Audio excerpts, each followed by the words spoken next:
ಲೂಟಿ ಮಾಡಲಾಗಿದ್ದ ನೂರಾರು ಪುರಾತನ ಪ್ರತಿಮೆ ವಿಗ್ರಹಗಳನ್ನು ಭಾರತ ಮತ್ತು ಪಾಕಿಸ್ತಾನಕ್ಕೆ ನ್ಯೂಯಾರ್ಕ್ ಪ್ರಾಸಿಕ್ಯೂಟರ್ ಆಲ್ವಿನ್ ಬ್ರಾಗ್ ಹಿಂತಿರುಗಿಸಿದ್ದಾರೆ. ಪುರಾತನ ವಸ್ತುಗಳ ಕಳ್ಳ ಸಾಗಾಣಿಕೆದಾರ ಮಾಸ್ಟರ್ ಮೈಂಡ್ ಸುಭಾಷ್ ಕಪೂರ್ ನೇತೃತ್ವದಲ್ಲಿ ಸುಮಾರು 5,500 ವರ್ಷಗಳಷ್ಟು ಪುರಾತನವಾದ ವಸ್ತುಗಳನ್ನು ಅಮೆರಿಕಕ್ಕೆ ಸಾಗಿಸಲಾಗಿತ್ತು. ಸುಮಾರು $4 ಮಿಲಿಯನ್ ಮೌಲ್ಯದ ಒಟ್ಟು 307 ವಸ್ತುಗಳನ್ನು ಭಾರತದ ಕಾನ್ಸುಲ್ ಜನರಲ್ ರಣದೀಲ್ ಜೈಸ್ವಾಲ್ ಅವರಿಗೆ ಹಸ್ತಾಂತರಿಸಲಾಗಿದೆ ಎಂದು ಬ್ರಾಗ್ ಕಚೇರಿ ತಿಳಿಸಿದೆ. ಹಿಂತಿರುಗಿಸಿದ ವಸ್ತುವು 11ನೇ ಶತಮಾನದ ಮಧ್ಯ ಭಾರತದ ದೇವಾಲಯದಿಂದ ಲೂಟಿ ಮಾಡಲಾದ ಗರುಡನೊಂದಿಗೆ ವಿಷ್ಣು ಮತ್ತು ಲಕ್ಷ್ಮೀ ದೇವಿಯ ಪ್ರತಿಮೆಯಾಗಿದೆ ಎಂದು ಕಚೇರಿ ತಿಳಿಸಿದೆ. ವಿಶ್ವಸಂಸ್ಥೆಯ ಅಂದಾಜಿನ ಪ್ರಕಾರ ಜಾಗತಿಕ ಜನಸಂಖ್ಯೆ 2030ರಲ್ಲಿ ಸುಮಾರು 8.5 ಶತಕೋಟಿ ತಲುಪಲಿದೆ. 2050ರಲ್ಲಿ 9.7 ಶತಕೋಟಿ ಹಾಗೂ 2100ರಲ್ಲಿ 10.4 ಶತಕೋಟಿಯಷ್ಟು ಬೆಳೆಯಬಹುದು ಎಂದು ತಿಳಿಸಿದೆ. ವಿಶ್ವ ಜನಸಂಖ್ಯಾ ದಿನ ಸೋಮವಾರ ಬಿಡುಗಡೆಯಾದ ವಾರ್ಷಿಕ ವಿಶ್ವ ಜನಸಂಖ್ಯಾ ಪ್ರಾಸ್ಟೇಟ್ ವರದಿಯಲ್ಲಿ ಜಾಗತಿಕ ಜನಸಂಖ್ಯೆ 1950ರಿಂದ ನಿಧಾನಗತಿಯಲ್ಲಿ ಬೆಳೆಯುತ್ತಿದೆ ಎಂದು ತಿಳಿಸಲಾಗಿದೆ.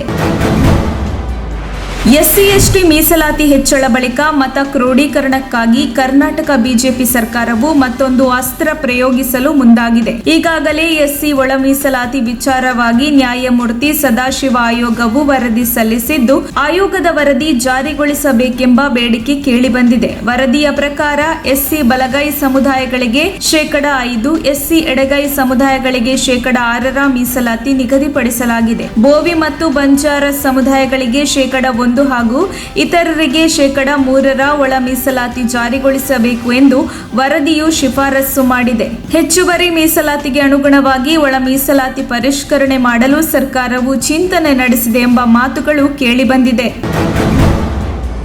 ಇಂದು ಬಿರ್ಸಾ ಮುಂಡಾ ಜನ್ಮದಿನ ದೇಶಾದ್ಯಂತ ಆಚರಿಸುತ್ತಿರುವ ಈ ಸಂದರ್ಭ ಪ್ರಧಾನಿ ನರೇಂದ್ರ ಮೋದಿ ಭಾರತೀಯರನ್ನುದ್ದೇಶಿಸಿ ಮಾತನಾಡಿ ಬಿರ್ಸಾ ಮುಂಡಾ ಅವರಿಗೆ ನಮನಗಳನ್ನು ಸಲ್ಲಿಸಿದರು. 15ನೇ ನವೆಂಬರ್ 1875ರಲ್ಲಿ ಜನಿಸಿದ ಇವರನ್ನ ಸ್ವಾತಂತ್ರ್ಯ ಹೋರಾಟರ ವೀರರ ಸಾಲಿನಲ್ಲಿ ಗುರುತಿಸಲಾಗುತ್ತದೆ. ಅರಣ್ಯಗಳಲ್ಲಿ ವಾಸಿಸುತ್ತಿದ್ದ ಆದಿವಾಸಿಗಳ ಮೇಲೆ ಬ್ರಿಟಿಷರು ಮತ್ತು ಜಮೀನ್ದಾರರು ನಿರಂತರವಾಗಿ ದಬ್ಬಾಳಿಕೆ ಹಾಗೂ ಶೋಷಣೆ ನಡೆಸುತ್ತಿದ್ದರು. ಅವರ ಶೋಷಣೆಯ ವಿರುದ್ಧ ಮೊದಲ ಬಾರಿಗೆ ಆದಿವಾಸಿಗಳ ಹಕ್ಕಿನ ಹೋರಾಟವನ್ನು ಆರಂಭಿಸಿದ ಕೀರ್ತಿ ಬಿರ್ಸಾ ಮುಂಡಾ ಅವರಿಗೆ ಸಲ್ಲುತ್ತದೆ.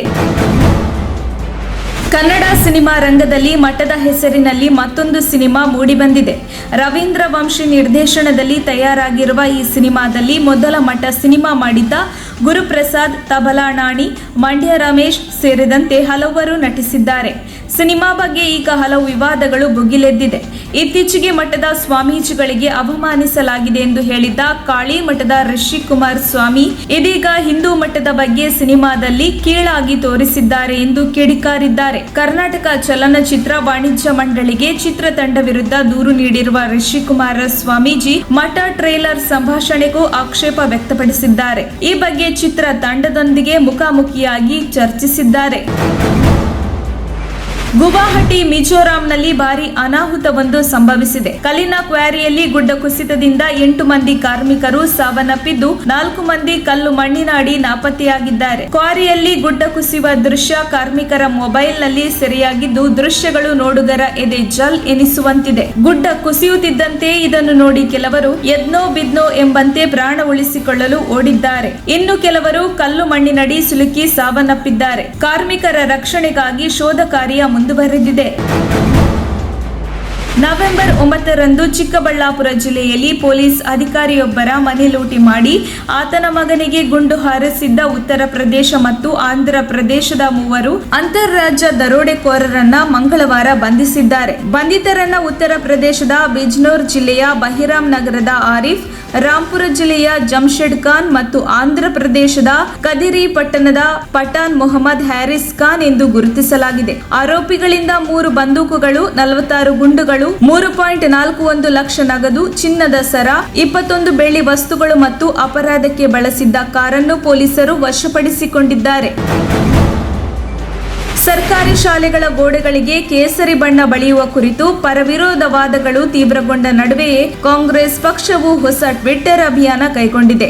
ಈ ಸಂಬಂಧ ಟ್ವೀಟ್ ಮಾಡಿರುವ ಕಾಂಗ್ರೆಸ್, ರಾಜ್ಯಾದ್ಯಂತ ಶಾಲೆಗಳಲ್ಲಿ ಮೂಲ ಸೌಕರ್ಯದ ಕೊರತೆ ಇದೆ, ಶೌಚಾಲಯವಿಲ್ಲದೆ ಮಕ್ಕಳು ಪರದಾಡುತ್ತಿದ್ದಾರೆ. ಸಿಎಂ ಅಂಕಲ್, ಕೇಸರಿ ಬಣ್ಣ ಬಳಿವಿರಂತೆ ಅದರ ಮೊದಲು ಶೌಚಾಲಯ ಕಟ್ಟಿಸಿಕೊಡಿ, ಕುಡಿಯಲು ಶುಚಿಯಾದ ನೀರು ಕೊಡಿ, ಶಾಲೆಗಳು ಮಕ್ಕಳನ್ನು ಆಕರ್ಷಿಸುವಂತೆ ಮಾಡಿಕೊಡಿ ಎಂದು ಕಾಂಗ್ರೆಸ್ ಟ್ವೀಟ್ ಮಾಡಿದೆ.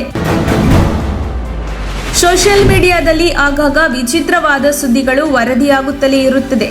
ಇದೀಗ ಅತಿ ಉದ್ದದ ಮೂಗನ್ನು ಹೊಂದಿರುವ ವ್ಯಕ್ತಿಯ ಫೋಟೋ ವೈರಲ್ ಆಗುತ್ತಿದ್ದು, ಜನ ಫೋಟೋ ನೋಡಿ ಶಾಕ್ ಆಗಿದ್ದಾರೆ. ಹಿಸ್ಟಾರಿಕ್ ಬಿಟ್ಸ್ ಎಂಬ ಟ್ವಿಟರ್ ಪೇಜ್ನಲ್ಲಿ ಬಿಲೀವ್ ಇಟ್ ಆರ್ ನಾಟ್ ಮ್ಯೂಸಿಯಂನಲ್ಲಿ ಇರಿಸಲಾಗಿರುವ ವ್ಯಕ್ತಿಯ ತಲೆಯ ಫೋಟೋವನ್ನ ಪೋಸ್ಟ್ ಮಾಡಲಾಗಿದೆ. ಇದರಲ್ಲಿ ಥಾಮಸ್ ವಾರ್ಡ್ ಹೌಸ್ ಅವರ ಮೂಗು 7.5 ಇಂಚು ಉದ್ದವಿದೆ. ಗಿನ್ನಿಸ್ ವರ್ಲ್ಡ್ ರೆಕಾರ್ಡ್ ವೆಬ್ಸೈಟ್ನ ಪೇಜ್ನಲ್ಲಿ ಈ ವ್ಯಕ್ತಿಯ ಹೆಸರಿದೆ.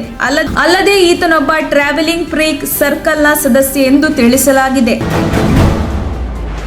7 ವರ್ಷದ ಫುಟ್ಬಾಲ್ ಆಟಗಾರ್ತಿ ವೈದ್ಯರ ನಿರ್ಲಕ್ಷ್ಯದಿಂದಾಗಿ ಮೊದಲಿಗೆ ತನ್ನ ಕಾಲನ್ನು ಕಳೆದುಕೊಂಡು ಬಳಿಕ ಸಾವನ್ನಪ್ಪಿರುವ ಘಟನೆ ತಮಿಳುನಾಡಿನಲ್ಲಿ ನಡೆದಿದೆ. ದೈಹಿಕ ಶಿಕ್ಷಣದಲ್ಲಿ ಪದವಿ ಪೂರ್ವ ವಿದ್ಯಾರ್ಥಿನಿಯಾಗಿದ್ದ ಪ್ರಿಯಾ ತನ್ನ ಬಲಗಾಲಿನ ಅಸ್ಥಿರಜ್ಜು ಹರಿದ ಹಿನ್ನೆಲೆಯಲ್ಲಿ ಸರ್ಕಾರಿ ಆಸ್ಪತ್ರೆಯಲ್ಲಿ ಮೊದಲು ಮೊಣಕಾಲು ಸಂಬಂಧಿತ ಶಸ್ತ್ರಚಿಕಿತ್ಸೆಗೆ ಒಳಗಾಗಿದ್ದಳು. ಆದರೆ ಶಸ್ತ್ರಚಿಕಿತ್ಸೆಯ ನಂತರ ತೊಡಕುಗಳ ಕಾರಣದಿಂದ ಬಾಲಕಿಯ ಕಾಲನ್ನೇ ಕತ್ತರಿಸಬೇಕಾಯಿತು. ನವೆಂಬರ್ 8ರಂದು ರಾಜೀವ್ ಗಾಂಧಿ ಸರ್ಕಾರಿ ಜನರಲ್ ಆಸ್ಪತ್ರೆಗೆ ದಾಖಲಾಗಿದ್ದ ಬಾಲಕಿ ಇಂದು ಬೆಳಗ್ಗೆ ಸಾವನ್ನಪ್ಪಿದ್ದಾಳೆ. ಆಕೆಯ ಪೋಷಕರು ಆಸ್ಪತ್ರೆಯ ಸಿಬ್ಬಂದಿಯ ನಿರ್ಲಕ್ಷ್ಯವೇ ಮಗಳ ಸಾವಿಗೆ ಕಾರಣ ಎಂದು ಆರೋಪಿಸಿದ್ದಾರೆ. ಈ ಹಿನ್ನೆಲೆಯಲ್ಲಿ ಇಬ್ಬರು ವೈದ್ಯರನ್ನ ಅಮಾನತುಗೊಳಿಸಲಾಗಿದೆ.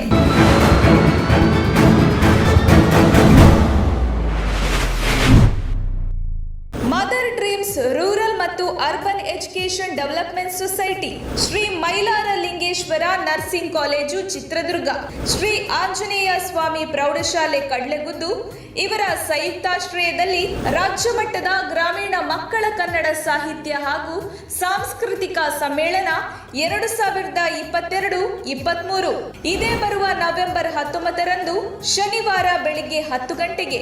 ಸ್ಥಳ ವೀರಯೋಧ ಜಿಎಸ್ ಪ್ರಭಾಕರ ಸಭಾಂಗಣ, ಕಡ್ಲೆಗುದ್ದು, ಚಿತ್ರದುರ್ಗ ತಾಲೂಕು. ಈ ಕಾರ್ಯಕ್ರಮದ ಸಂಪೂರ್ಣ ನೇರ ಪ್ರಸಾರವನ್ನ ನಮ್ಮ ತುಮಕೂರು ಮಾಧ್ಯಮದಲ್ಲಿ ಪ್ರಸಾರ ಮಾಡಲಾಗುವುದು. ತಪ್ಪದೇ ವೀಕ್ಷಿಸಿ.